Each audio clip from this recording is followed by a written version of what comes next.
Yan City Lingning number 1 Middle School. The little hero is invincible. His mysterious superpowers are amazing. Using both hands, the transformation is activated. It's truly magical. Suko, stand up right now. A furious shout rang out, and a piece of pure white chalk struck Suka squarely on the forehead. Strangely, it was just an ordinary piece of chalk, but after hitting him on the head, it didn't fall off. Instead, it forcefully lifted his body backward and made him fall to the ground. As soon as Suku fell to the ground, he immediately opened his eyes, then sprang up with a somersault and assumed a defensive stance. Who wants to assassinate me? Upon hearing this, the surrounding students immediately burst into laughter. This guy is living in a dream, still indulging in those pipe dreams. Ha ha ha. Laughter rose and fell, and Suka looked around in confusion, completely bewildered, not understanding what was happening. What the hell is going on? Is this still my house? Seeing the scene before him, Zhao Gang's face turned ashen, and he took a deep breath. Suko, there are only 400 days left until the college entrance examination, and you still dare to sleep in class. Fine, you answer the question on the slides, and I'll let you off this time if you get it right. Okay, everyone stop arguing. Although this question has almost never been on the test before, it is definitely going to be on the test this year, so everyone has to listen carefully. Ha ha ha ha. As soon as the teacher spoke, the students dared not be unruly anymore and sat down properly. Although Suko was full of questions about the current situation, it was clearly not the time to investigate the truth, so he could only obediently do as he was told. He looked at the large screen on the blackboard, glanced at the questions, and was immediately dumbfounded. What are the innate skills of the wolf eater? Is this really a senior high school question? Should this question appear in the education process? Suko was completely dumbfounded. The night before, with only 100 days left until the college entrance examination, he was still frantically doing practice questions at home, studying hard from morning till night. But because it had been so long and he was so tired, he wanted to watch his favorite childhood cartoon for a while to relax. I had just turned on my phone and listened to the opening theme when everything went black, as if I had suddenly died. When I opened my eyes again, I found myself in a classroom. I saw this unfamiliar question on the blackboard. Shouldn't the teacher be reviewing arithmetic sequences with us now? Why has it suddenly turned into a novel-themed question? Is the teacher trying to reduce our stress? But isn't there only 100 days until the college entrance exam? Why is the teacher saying there are 400 days left? Did I sleep my way back to my second year of high school? Although he thought that way, Suko really wouldn't answer. Inhale, exhale, inhale, exhale. Zhao Gang was so angry that his breathing became rapid. Okay, you can't answer this question? No problem, I'll give you an easier one. Come on, tell me about the history of the spiritual energy revival. Zhao Gang slammed his fist on the desk, shattering it into pieces instantly. Table, first of all, I haven't provoked any of you. Suku, you can't even answer such a simple question? You're a high school sophomore now, and you're about to take the college entrance exam. This is a question that we started learning in middle school. Even elementary school students can answer it. Even elementary school teachers often mention it. Zhao Gang was so angry that he trembled all over and gasped for breath. This student was really giving him a lot of trouble. The students in the audience began to whisper among themselves. Didn't Suka say that he was going to study hard from now on and give it his all in the college entrance exam? How come he can't even answer this simple question? What else could it be? He's just bragging. After being a poor student for 2 years, how can he just turn things around like that? I think so too. I really don't know how this academic underachiever got involved with Wang Chong and Lin Ning. Yes, what incredible luck that a poor, academically challenged student could associate with rich young masters and heiresses. One person's tone was full of jealousy, and the others echoed him. Seeing that the situation was about to get out of control, Zhao Gang hurriedly shouted, "Quiet down. Squad leader, explain it to him." In the crowd, a girl with exceptionally high looks slowly stood up. Although she was without makeup, her face was still flawless, leaving no room for criticism. This person is Lin Ning. She slowly began to speak. 500 years ago, many cracks suddenly appeared in many places on Earth from which spiritual energy gushed out, causing the Earth's surface area to expand dozens of times. This spiritual energy was of great benefit to life on our planet, and we humans used it to cultivate and awaken our supernatural abilities. However, the spatial rift brought not only spiritual energy, but also a large number of ferocious beasts. Nourished by the spiritual energy, the planet's native plants and animals began to mutate. Although a small number of mutated creatures retained their kind nature and would not harm humans, most became increasingly ferocious after the mutation. After that, the mutated beasts and ferocious beasts launched fierce attacks continuously. As time went by, the cracks widened and the evolution speed of the mutated beasts became more and more rapid. Although we humans have awakened various superpowers, our cultivation speed is far behind those animals that can accumulate energy and break through quickly. Therefore, in the battle against the mutated beasts and ferocious beasts, we have always been at a disadvantage and can only rely on powerful superpowered individuals and advanced weapons to barely resist. list. Until a powerful space-type psionicist who had reached the 8th rank appeared, the Space Supreme Yuza.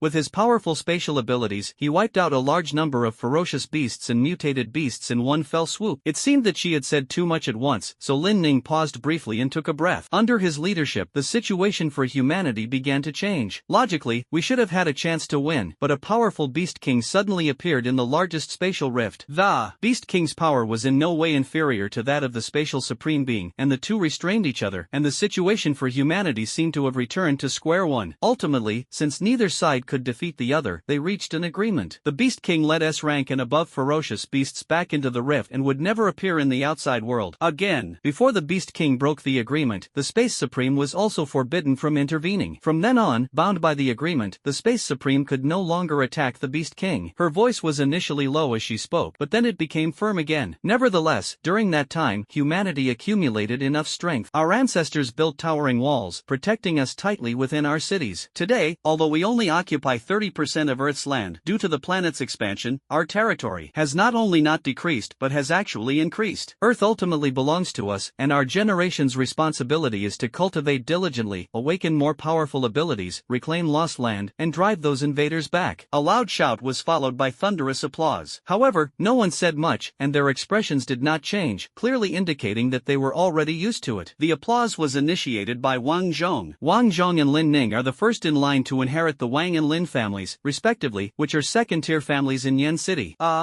Yen City is one of the many safe zones. To protect humanity, our predecessors built high walls to survive in this era of spiritual resurgence and rampant monsters. As time passed, humanity gradually launched a counterattack, the various safe zones re-established connections, and the nation's control was gradually restored. Today, Yen City, as one of the safe zones of the Huaxia Kingdom, still stands strong. Life nowadays, apart from being full of spiritual energy, being able to cultivate supernatural abilities, and still having a large number of monsters living outside, is not much different from where Suku lived before. The Wang and Lin families are considered second-tier families in Yen City. Because of the suppression from first-tier families above them, some weaker families choose to band together for mutual support, and the Wang and Lin families are a prime example. The two families already had extensive business dealings, and in order to solidify their relationship, they proposed a marriage alliance. Coincidentally, on the same day of the same year, the wives of the two families each gave birth to a son and a daughter. Both families considered this a match made in heaven, and thus arranged the marriage between them. This is different from the plot in novels where you force me into an engagement. I absolutely refuse. The two of us become hostile to each other, and in the end, whoever is the genius and who is crippled ends up breaking off the engagement. They had known each other since childhood, and fell in love at first sight.